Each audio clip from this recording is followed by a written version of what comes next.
إن الحمد لله نحمده ونستعينه ونستغفره ونعوذ بالله من شرور أنفسنا ومن سيئات أعمالنا من يهده الله فلا مضل له ومن يضلل فلا هادي له وأشهد أن لا إله إلا الله وحده لا شريك له وأشهد أن محمدًا عبده ورسوله أما بعد فإن خير الحديث كتاب الله وخير الهدي هدي محمد صلى الله عليه وسلم وشر الأمور محدثاتها وكل محدثة بدعة وكل بدعة ضلالة وكل ضلالة في النار. أعوذ بالله السميع العليم من الشيطان الرجيم. بسم الله الرحمن الرحيم. قاف والقرآن المجيد بل عجبوا أن جاءهم منذر منهم فقال الكافرون هذا شيء عجيب أإذا متنا وكنا ترابا ذلك رجع بعيد قد علمنا ما تنقص الأرض منهم وعندنا كتاب حفيظ بل كذبوا بالحق لما جاءهم فهم في أمر مريج أفلم ينظروا إلى السماء فوقهم كيف بنيناها وزيناها وما لها من فروج والأرض مددناها وألقينا فيها رواسي وأنبتنا فيها من كل زوج بهيج تبصرة وذكرى لكل عبد منيب ونزلنا من السماء ماء مباركا فأنبتنا به جنات وحب الحصيد والنخل باسقات لها طلع نضيد رزقا للعباد وأحيينا به بلدة ميتا كذلك الخروج. وقال الله تعالى في كلامه المجيد أعوذ بالله من الشيطان الرجيم فبما رحمة من الله لنت لهم ولو كنت فظا غليظ القلب لانفضوا من حولك فاعف عنهم واستغفر لهم وشاورهم في الأمر فإذا عزمت فتوكل على الله إن الله يحب المتوكلين. ہر قسم کی حمد و ثنا بزرگی و برتری اس اللہ رب العزت کے لیے جو خالق کل کائنات مالک ارض و سما ہے. بعدہ درود و سلام نازل ہوں عموماً تمام انبیاء علیہم الصلاۃ والسلام پر، خصوصاً خاتم النبیین سید المرسلین محمد مصطفیٰ احمد مجتبیٰ صلی اللہ علیہ وسلم کی ذات گرامی پر اللہم صلی و بارک وسلم علیہ. حاضرین جمعہ، بزرگوں، نوجوان ساتھیوں، آج کے اس جمعہ کے اندر جس عنوان کے تحت کچھ باتیں آپ لوگوں کے سامنے رکھنے کی کوشش ہوگی وہ ہے اچھے اخلاق کی اہمیت اور ضرورت. سب سے پہلی بات یہ ہے کہ اخلاق حسنہ کس کو کہتے ہیں؟ اچھے اخلاق سے کیا مراد ہے؟ ہم جو روزمرہ کی زندگی گزار رہے ہیں اس کے اندر مختلف لوگوں سے ہمارا سامنا ہوتا ہے۔ ہم گھر میں اپنے بال بچوں کے ساتھ رہتے ہیں، گھر سے نکلنے کے بعد دوستوں کے ساتھ رہتے ہیں، مسجد میں آنے کے بعد جماعت کے ساتھ رہتے ہیں، بازار میں جانے کے بعد کاروباری جو لوگ ہیں ان کے ساتھ رہتے ہیں۔ ان سب کے ساتھ ہمارا رویہ کیا ہونا چاہیے؟ لوگوں کے ساتھ بات چیت کرنے کا انداز کیا ہونا چاہیے؟ کسی کے ساتھ اگر ہم لین دین کر رہے ہیں تو وہ لین دین کس طریقے پر ہونا چاہیے؟ ہمارا اٹھنا بیٹھنا، کھانا پینا، چال چلن، یہ ساری چیزیں کس طرح کی ہونی چاہیے؟ اگر انہی چیزوں کو ہم قرآن و حدیث کے مطابق کر لیں تو اسی کا نام اخلاق حسنہ یا اچھے اخلاق ہے۔ آپ میں سے بہت سارے لوگ حج یا عمرہ کے لیے مکہ مکرمہ گئے ہوں گے۔ جب آپ وہاں جاتے ہیں ایک چیز آپ نوٹس کرتے ہیں، دیکھتے ہیں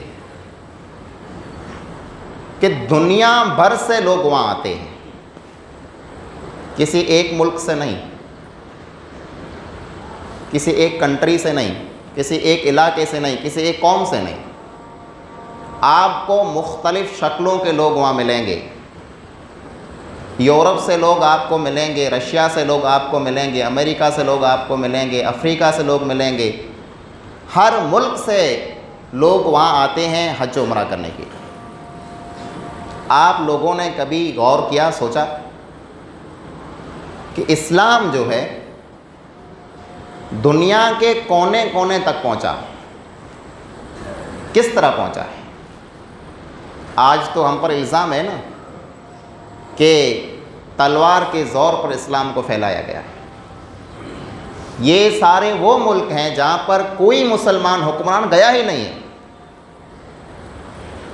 تاریخ میں کسی بادشاہ نے، کسی مسلمان حکمران نے ان ملکوں میں سے کسی ملک پر کبھی چڑھائی نہیں کی۔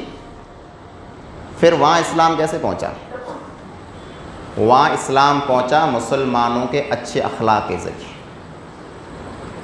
لوگوں نے جب دیکھا کہ یہ لوگ سچے، امانت دار، وعدہ نبھانے والے، اپنے ہر کام میں خلوص سے کام لینے والے لوگ ہیں، تب لوگوں کے اندر ایک جستجو پیدا ہوئی کہ یہ لوگ جس دین کو، جس دھرم کو، جس مذہب کو مانتے ہیں وہ مذہب ہے کیسا؟ آج سب سے بڑی ہمارے اندر جو خرابی ہے، آج اگر لوگ ہم سے نفرت کرتے ہیں، لوگ اگر آج ہم سے دور ہیں، تو اس کا بنیادی سبب یہی ہے کہ ہم مسلمان اخلاق کے اندر بالکل پیچھے چلے گئے ہیں۔ دیکھ لیجئے، آپ خود سے سوال کیجئے کہ جب بازار کے اندر آپ کسی چیز کا لین دین کرتے ہیں، ایک غیر مسلم پر آپ کو زیادہ بھروسہ ہوتا ہے، مسلمان پر نہیں ہوتا۔ اگر آپ کوئی چیز ادھار کسی غیر مسلم کو دے رہے ہیں تو آپ کو یقین ہوتا ہے کہ یہ جلد یا بدیر مجھے واپس کر دے گا، لیکن ایک مسلمان کو اگر آپ کوئی چیز دے رہے ہیں تو 100 بار سوچتے ہیں کہ پتہ نہیں کیا کرے گا۔ کیوں؟ اس لیے کہ مسلمانوں نے اپنے اخلاق اتنے خراب کر لیے ہیں کہ غیر مسلم کیا، مسلمان بھائی بھی اس پر بھروسہ کرنے کے لیے تیار نہیں ہیں۔ اس طرح ہم اسلام کی تبلیغ کریں گے، اس طرح ہم لوگوں تک اسلام پہنچائیں گے۔ میرے بھائیوں، ہم اگر حقیقی مسلمان بن جائیں، جس طرح کا مسلمان اللہ تعالیٰ دیکھنا چاہتا ہے، ہمارے اخلاق وہ ہو جائیں، ہماری عادتیں اس طرح کی بن جائیں جس طرح قرآن و حدیث میں اللہ نے اور اللہ کے رسول صلی اللہ علیہ وسلم نے ہمیں بتایا، ہمیں زبان سے کہنے کی ضرورت نہیں ہے، ہمارے چال چلن سے، ہمارے حال سے، عمل سے لوگ جان جائیں گے کہ یہ جھوٹے لوگ نہیں ہیں۔ ان اخلاق کو آپ دیکھیے، جھوٹ بولنا آج ہمارے لیے ایک معمولی چیز بنی، بلکہ لوگ تو کہتے بھی ہیں کہ مولانا صاحب جھوٹ کے بغیر کاروبار نہیں چلتا، جھوٹ کے بغیر تھوڑا بہت تو بولنا پڑے گا نا، ورنہ وہ چیز جو کیسے بکے گی، کاروبار کیسے ہوگا۔ ایک انسان جو مسلمان ہے وہ جھوٹا کبھی نہیں ہو سکتا۔ آپ نے حدیث سنی نا، ایک بار نہیں 1000 بار سنی ہے، آیت المنافق ثلاث، منافق کی 3 علامتیں ہیں۔ منافق الگ ہے، مسلمان الگ ہے۔ منافق کی 3 نشانیاں ہیں۔ پہلی یہی، جب بات کرتا ہے تو جھوٹ بولتا ہے۔ جو جھوٹ بولتا ہے وہ منافق ہو سکتا ہے، مسلمان نہیں ہو سکتا ہے۔ لیکن ہمارا کوئی بھی کام، بلکہ ہماری کوئی بھی بات جھوٹ کے بغیر مکمل ہوتی ہی نہیں۔ ہر بات میں جب تک ہم تھوڑا بہت جھوٹ نہ ملا لیں، ہمارے دل کو سکون ہی نہیں ملتا ہے۔ اور ہم بھول جاتے ہیں، ہم اس چیز کو بھول جاتے ہیں کہ منافق جو لوگ تھے ان کا انجام اللہ رب العالمین نے کیا ذکر کیا ہے، فی الدرک الاسفل من النار۔ دوزخ کے جو الگ الگ طبقے ہیں، دھرقے ہیں، سب سے نیچے درجے کے اندر یہی منافق لوگ ہوں گے۔ کیوں؟ ان کا عقیدہ خراب تھا، ان کی خصلتیں، عادتیں بھی خراب تھیں، اور آج کا مسلمان اسی طریقے پر چلتا چلا جا رہا ہے۔ ہم اس رسول اور پیغمبر کے ماننے والے، ہم آج اپنے مسلمان بھائی پر بھروسہ کرنے کے لیے تیار نہیں، مسلمان بھائی ہم پر بھروسہ کرنے کے لیے تیار نہیں۔ وجہ اور سبب یہ کہ ہم لوگ اخلاق میں بالکل گر چکے، اور کلمہ پڑھتے ہیں اس محمد عربی صلی اللہ علیہ وسلم کا جن کے تعلق سے دشمنوں نے بھی گواہی دی تھی، دشمنوں نے بھی گواہی۔ دوست تو گواہی دیتے ہیں، دوست تو سامنے والا انسان برا ہو تب بھی اس کو اچھا بیان کرے گا، میرا دوست ہے۔ دشمن آپ کی ایک ایک چیز پر نظر رکھتا ہے کہ مجھے کہیں سے موقع ملے میں اس کو بدنام کر دوں۔ قربان جائیے اس رسول پر جس کا صرف ہم نے کلمہ پڑھا ہے، ان کے عمل کو نہ ہم نے پڑھا ہے نہ اس کو اپنایا ہے۔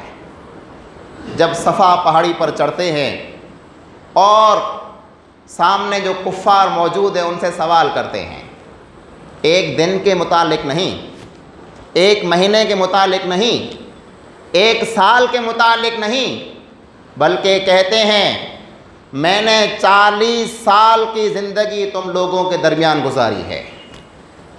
آج میں اپنے آپ کو نبی کہتا ہوں، اس سے پہلے تو نہیں کہا کرتا تھا نا۔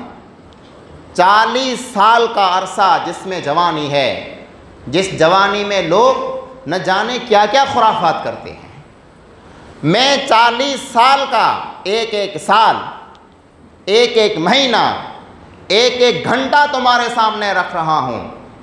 40 سال میں تمہارے درمیان رہا ہوں، تم نے مجھے دیکھا رات میں بھی دن میں بھی، مجھے تم بتلاؤ تم لوگوں نے مجھے کیسا پایا۔ 40 سال کا اپنا حساب دوسرے لوگوں سے مانگ رہے ہیں، بتلاؤ 40 سال میں تم لوگوں نے مجھے کیسا پایا۔ دشمن ہیں، مسلمان نہیں ہیں، کافر ہیں، لیکن زبان سے آواز آتی ہے ما جربنا علیک الا صدقا، ان 40 سالوں میں ہم نے آپ کو کبھی جھوٹ بولتے ہوئے نہیں دیکھا۔ 40 سال میں ایک واقعہ بھی دشمن نہ لا سکے نبی کے سامنے کہ آپ کو فلاں جگہ پر ہم نے جھوٹا پایا، نہیں۔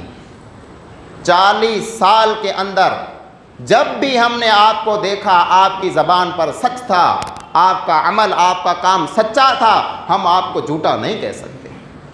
ابو سفیان جو مشرکوں کا سردار تھا، جتنی بھی جنگیں لڑی گئیں جنگ بدر کے علاوہ تمام جنگوں کے اندر یہی مشرکوں کا سربراہ پورے لشکر لے کر آتا تھا مدینہ پر حملہ کرنے کے لیے۔ ہرقل نے جب اس کو بلایا، کہا تمہارے شہر کے اندر میں نے سنا ہے ایک آدمی آیا ہے جو اپنے آپ کو نبی کہتا ہے، تم اس کے بارے میں زیادہ جانتے ہوگے، بتلاؤ وہ آدمی کیسا ہے۔ بہت سارے سوال کیے۔ سوال کس سے ہو رہے ہیں؟ اس شخص سے جو نبی کے خلاف جنگیں لڑ چکا ہے، آج تک وہ کافر ہے، دشمن ہے۔ بادشاہ جب اس سے سوال کرتا ہے، اس میں سے ایک سوال یہ بھی تھا، کیا جس انسان کے خلاف تم لڑ رہے ہو، جس کو تم لوگوں نے مکہ سے نکال دیا ہے، جن کے تم جانی دشمن بن چکے ہو، تم مجھے سچ سچ بتلانا، اس انسان کو تم نے کبھی جھوٹ بولتے ہوئے دیکھا ہے؟ ابو سفیان سب سے بڑا نبی کا دشمن بھی کہتا ہے، اتنی زندگی میں ہم نے اس انسان کو کبھی جھوٹ بولتے ہوئے نہیں دیکھا۔ یہ وہ اخلاق تھے کہ لوگ اسلام کے اندر داخل ہوتے تھے فوج در فوج۔ آج ہمارے وہ اخلاق ہیں کہ لوگ ہم کو دیکھتے ہیں تو ہم سے نفرت کرتے ہیں اور اسلام سے بھی نفرت کرتے ہیں۔ یہ لوگ اسلام کو ماننے والے ہیں؟ ہر لحاظ سے آپ دیکھ لیجئے ہمارے معاملات خراب ہیں۔ وہ دین جو رحمت لے کر آیا کائنات کے لیے، ہم پر فرض تھا کہ یہ دین ہم ایک ایک گھر تک، ایک ایک آدمی تک، ایک ایک انسان تک پہنچاتے، لیکن ہم نے اپنی وہ حالت بنا رکھی ہے کہ لوگ ہم کو دیکھ کر اسلام سے نفرت کرتے ہیں۔ اس طرح اسلام کبھی آگے نہیں بڑھے گا۔ یہ بدنامی کا جو کلنک ہمارے سر پر لگا ہوا ہے، اس کو دور کرنے کے لیے ہمیں اپنے اخلاق کے اندر سدھار پیدا کرنا ہوگا۔ یہ صرف ہمارے لیے نہیں ہے۔ اللہ رب العالمین نے قرآن کریم کی سورہ آل عمران کے آیت نمبر 159 میں فرمایا، نبی کے تعلق سے اللہ نے فرمایا، فَبِمَا رَحْمَةٍ مِّنَ اللَّهِ لِنْتَ لَهُمْ، اے رسول صلی اللہ علیہ وسلم، یہ اللہ رب العالمین کی بہت بڑی رحمت ہے آپ پر۔ کیا رحمت ہے؟ کہ آپ لوگوں کے لیے نرم دل ہیں۔ اگر آپ سخت دل ہوتے، بد اخلاق ہوتے، لَنْفَضُّوا مِنْ حَوْلِكَ، یہ جتنے بھی صحابہ کرام آپ کے پاس ہیں سب آپ کو چھوڑ کر چلے جاتے ہیں، لیکن نبی کو نہیں چھوڑا، خاندان کو چھوڑ دیا، ماں باپ کو چھوڑ دیا، بال بچوں کو چھوڑ دیا، اپنے وطن کو، ملک کو چھوڑ دیا، ہر چیز کو چھوڑ دیا، نبی کو نہیں چھوڑا۔ کیوں؟ اس لیے کہ نبی کے اخلاق اتنے اونچے تھے کہ وہ لوگ دور جا ہی نہیں پاتے تھے۔ اس ایسے انسان کو ہم چھوڑ کر کہاں جائیں، جن کے تعلق سے اللہ نے فرمایا وَإِنَّكَ لَعَلَىٰ خُلُقٍ عَظِيمٍ، عرش والا رب جن کے تعلق سے کہتا ہے اے پیغمبر صلی اللہ علیہ وسلم آپ عظیم اخلاق والے ہیں۔ کوئی گواہی دے گا ہمارے تعلق سے، ہمارا بھائی گواہی دے گا کہ یہ اچھا انسان ہے، اس کے اخلاق اچھے ہیں؟ نہیں، لیکن ماننے والے رسول کو ماننے والے ہیں، پیغمبر کو ماننے والے ہیں، اخلاق میں اتنے گر چکے ہیں۔ دیکھیے امانت میں خیانت عام ہو چکی ہے۔ وعدہ کرتے ہیں، اس وعدے کا ہمیں کوئی لحاظ نہیں ہوتا، بس میں کل آیا آپ کے پیسے دے دوں گا، وہ کل آیا، پرسوں آیا، سال گزر گئے، وہ انسان آج تک نظر نہیں آیا ہے اور 5 وقت نماز پڑھ رہا ہے۔ یہ ہمارے اخلاق ہیں۔ اس طرح ہم اسلام کی تبلیغ کریں گے۔ اللہ رب العالمین نے قرآن کریم کے اندر ارشاد فرمایا وَمَنْ أَحْسَنُ قَوْلًا، اس انسان سے اچھی بات کس کی ہو سکتی ہے؟ کون انسان جو لوگوں کو اللہ کے دین کی طرف بلاتا ہے۔ دین کی طرف بلانا آسان کام نہیں ہے۔ اللہ رب العالمین فرمائے ادفع باللتی ہی احسن، اے نبی صلی اللہ علیہ وسلم اگر کوئی شخص آپ کے سامنے بحث و مباحثہ کرے، آپ کو پریشان کرے، آپ کو تکلیف دے، تو آپ اس کے ساتھ اچھا سلوک کیجیے۔ اور پھر اللہ نے فرمایا وَمَا يُلَقَّاهَا الا الذین صبروا وما یلقاها الا ذو حظ عظیم، یہ کہ دشمن کو بھی معاف کرنا، جو آپ کو تکلیف دے اس کے ساتھ اچھا سلوک کرنا، یہ ہر کوئی نہیں کر سکتا، یہ وہی کر سکتا ہے جس کے اندر صبر ہو، یہ وہی کر سکتا ہے جس کا نصیب بھی اچھا ہو۔ اللہ کہتا ہے، ہم روتے ہیں ہمارا نصیب اچھا نہیں، ہماری قسمت اچھی نہیں، اللہ کہتا ہے قسمت والے ہیں وہ لوگ، نصیب والے ہیں وہ لوگ جو دوسروں کو معاف کرتے ہیں، کیونکہ قیامت کے دن اللہ کے فرشتے اس انسان کو بلائیں گے جس نے دنیا میں لوگوں کو معاف کیا ہوگا، بلا کر کہیں گے آ جاؤ وہ لوگ جن کا اللہ پر حق باقی ہے، جن کا حق اللہ پر باقی ہے، آؤ اپنا حق اللہ تعالیٰ سے لے لو۔ لوگ کہیں گے کون ایسا شخص ہے جس کا حق اللہ پر باقی ہوگا؟ فرشتے کہیں گے وہ لوگ جو دنیا میں دوسروں کو معاف کر دیا کرتے تھے، آؤ اللہ سے معافی لے لو۔ ہم معاف کرنے کے لیے تیار ہیں، معمولی چیزوں پر، معمولی جھگڑوں کو ہم سالوں تک کھینچ کر لے جاتے ہیں، ایک دوسرے کے جان کے دشمن بن جاتے ہیں۔ یہ اخلاق جو ہمارے بگڑے ہیں، اس بات کو یاد رکھ لیجئے آپ لوگ، معمولی چیز نہیں ہے۔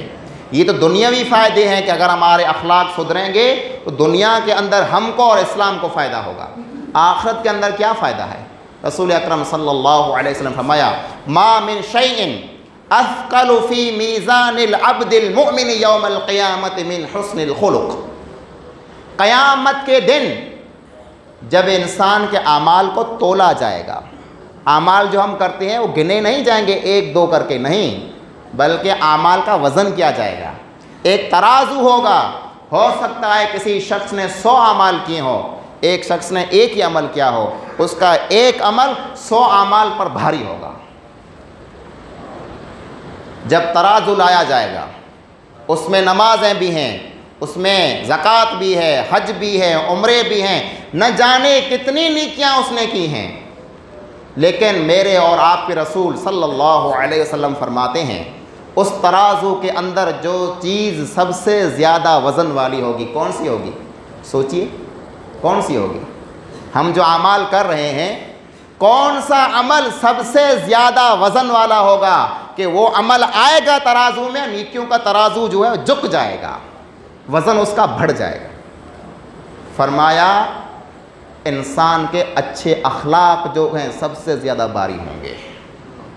آپ نے دوسروں کے ساتھ کیسا سلوک کیا؟ بڑوں کی آپ نے عزت کی کہ نہیں کی؟ ماں باپ کی خدمت آپ نے کی کہ نہیں کی؟ چھوٹوں پر آپ نے شفقت کی کہ نہیں کی؟ کاروبار میں، معاملات میں، بزنس میں آپ نے سچائی کو اپنایا کہ نہیں اپنایا؟ آپ نے پڑوسیوں کے ساتھ کیسا سلوک کیا؟ زبان سے آپ نے سچ بولا یا جھوٹ بولا؟ آپ نے امانت میں خیانت تو نہیں کی؟ آپ نے وعدہ خلافی تو نہیں کی؟ آپ کے اخلاق کیسے تھے؟ اگر اچھے اخلاق کے ساتھ آپ آخرت کے میدان میں پہنچ گئے، سمجھ لیجئے آپ کی نیکیوں کا جو ترازو ہے بہت بھاری ہونے والا ہے، بہت بھاری ہونے والا ہے۔ یہی نہیں بلکہ آپ نے حدیث سنی بھی ہوگی، جب رسول اکرم صلی اللہ علیہ وسلم پر پہلی وحی نازل ہوتی ہے، اللہ کے رسول گھر آتے ہیں، خدیجہ کو کہتے ہیں مجھے ڈر لگ رہا ہے، نہ جانے مجھے کیا ہو جائے گا، آج میرے ساتھ عجیب معاملہ ہو گیا ہے۔ حضرت خدیجہ رضی اللہ تعالی عنہا نے کہا تھا کلا واللہ لا یخزیک اللہ ابدا، نہیں، ہرگز نہیں، آپ کو کوئی نقصان نہیں ہوگا، آپ رسوا نہیں ہوں گے، اللہ تعالیٰ آپ کو کبھی رسوا نہ کرے گا۔ کیوں؟ آج ہم کہتے ہیں نا مسلمان آج ذلت میں ہیں، مسلمان رسوائی میں ہیں، مسلمان خوار ہو رہے ہیں۔ اماں خدیجہ نے، ہماری مومنوں کی ماں، وہ کہہ رہی ہے اللہ تعالیٰ اس شخص کو کبھی رسوا نہیں کرتا۔ کس کو؟ اللہ کے رسول کو فرما رہے ہیں آپ کو اللہ تعالیٰ کبھی رسوا نہ کرے گا۔ کیوں؟ اس لیے کہ آپ کے جو اخلاق ہیں وہ کیا ہیں؟ اِنَّكَ لَتَصِلُ الرَّحِمَ، آپ رشتوں کو جوڑتے ہیں، آپ رشتوں کو جوڑتے ہیں، توڑتے نہیں ہیں۔ وَتَصْدُقُ الْحَدِيث، جب بھی بات کرتے ہیں سچی بات کرتے ہیں۔ وَتَحْمِلُ الْقَلْبَ، آپ دوسروں کا بوجھ اٹھاتے ہیں۔ آج ہماری حالت کیا ہے؟ کسی کے بارے میں سنیں، ارے وہ جانے، ہم کیا کریں ان کا، وہ جانے، ان کا کام جانے، ہم اس رسول کے ماننے والے ہیں۔ وہ جب سنتے تھے کسی کو تکلیف ہوئی ہے سب سے پہلے پہنچ جایا کرتے تھے۔ دوسروں کا بوجھ اٹھانا ہمارے رسول صلی اللہ علیہ وسلم کی خصلت اور عادت تھی۔ آپ بوجھ اٹھاتے ہیں۔ وَتَقْرَ الضَّيْفَ، آپ مہمان نوازی کرتے ہیں، آپ کنجوس نہیں ہیں، آپ مہمانوں کو کھلاتے ہیں۔ وَتُعِينُ عَلَى نَوَائِبِ الْحَقِّ، آپ مظلوموں کی مدد کرتے ہیں، ظالم کے ساتھ کبھی کھڑے نہیں ہوتے۔ اگر کسی پر ظلم ہوا ہے تو آپ مظلوم کی حمایت کرتے ہیں، یہ آپ کا خاصہ ہے، یہ آپ کے اخلاق ہیں، اس لیے اللہ رب العالمین آپ کو کبھی رسوا نہ کرے گا۔ اگر ہم بھی چاہتے ہیں کہ رسوائی سے باہر نکلیں، ہمیں بھی دنیا میں عزت حاصل ہو، ہمارا بھی نام بلند اور اونچا ہو، ہم اخلاق بنانے ہوں گے پیارے پیغمبر صلی اللہ علیہ وسلم جیسے۔ اور کوئی مشکل نہیں ہے میرے بھائیوں۔ اماں عائشہ رضی اللہ تعالی عنہا سے سوال ہوا تھا کہ بتلائیے ہمارے رسول کے اخلاق کیسے تھے؟ فرمایا کان خلقہ القرآن، قرآن پڑھ لو، جو قرآن میں لکھا یہ نبی کے سارے اخلاق تھے۔ پڑھیے اس قرآن کو، یہ قرآن جس چیز کو حرام کہتا ہے اس کو آج سے چھوڑ دیجئے، یہ قرآن جس چیز کا حکم دیتا ہے اس کو اپنا لیجئے، آپ کے اخلاق اچھے ہو جائیں گے، دین کی تبلیغ ہو جائے گی، آپ کے اخلاق اچھے ہو جائیں گے، مسلمانوں کی عزت ہو جائے گی، آپ کے اخلاق اچھے ہو جائیں گے، قیامت کے دن آپ کی کامیابی ہو جائے گی۔ ہم نام کے مسلمان ہیں، کام کے مسلمان نہیں ہیں۔ ہم گفتار کے غازی ہیں، کردار کے غازی نہیں ہیں۔ باتیں بڑی بڑی کر لیتے ہیں لیکن جب عمل کے میدان میں آتے ہیں تو سب سے پیچھے ہم ہی لوگ ہوتے ہیں۔ غیر قومیں ہم سے ہر چیز میں آگے نکل گئی ہیں لیکن ہم مسلمان دن بدن پیچھے جا رہے ہیں۔ اس طرح ہم خود بھی بدنام ہیں اور اپنے دین کو بھی بدنام کر رہے ہیں۔ اپنائیے ان اخلاق کو، اچھے اخلاق کو اپنائیے، اپنی عادات کو سدھاریے، زبان پر کنٹرول کیجئے، جو اچھی چیزیں آپ کو ملیں اس کو اپنائیے، بری چیزوں سے بچیے، اسی میں خیر و بلائی ہے۔ اللہ رب العزت سے دعا ہے جو بھی باتیں ہم نے قرآن و حدیث کے مطابق سنی، اللہ رب العالمین ہم تمام مسلمانوں کو عمل کرنے کی توفیق عطا فرمائے۔ اللہ رب العالمین ہم تمام مسلمانوں کے اخلاق کو اچھا اور بہتر بنائے۔ اللہ رب العالمین ہم تمام مسلمانوں کو دنیا میں عزت سے نوازے۔ اللہ رب العالمین ہم تمام مسلمانوں کو آخرت کے میدان میں کامیاب فرمائے۔ آمین ثم آمین، وآخر دعوانا الحمد للہ رب العالمین۔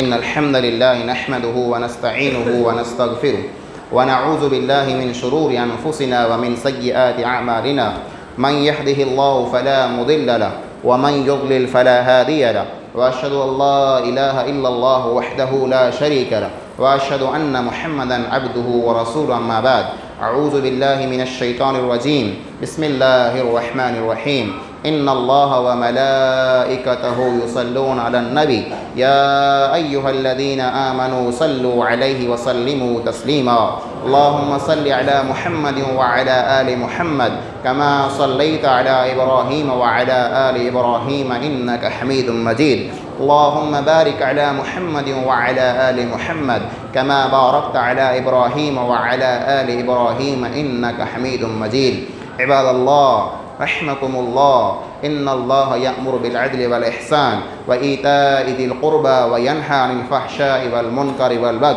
يعظكم لعلكم تذكرون واذكروا الله يذكركم وادعوه يستجب لكم ولذكر الله تعالى أعلى وأكبر والله يعلم ما تصنعون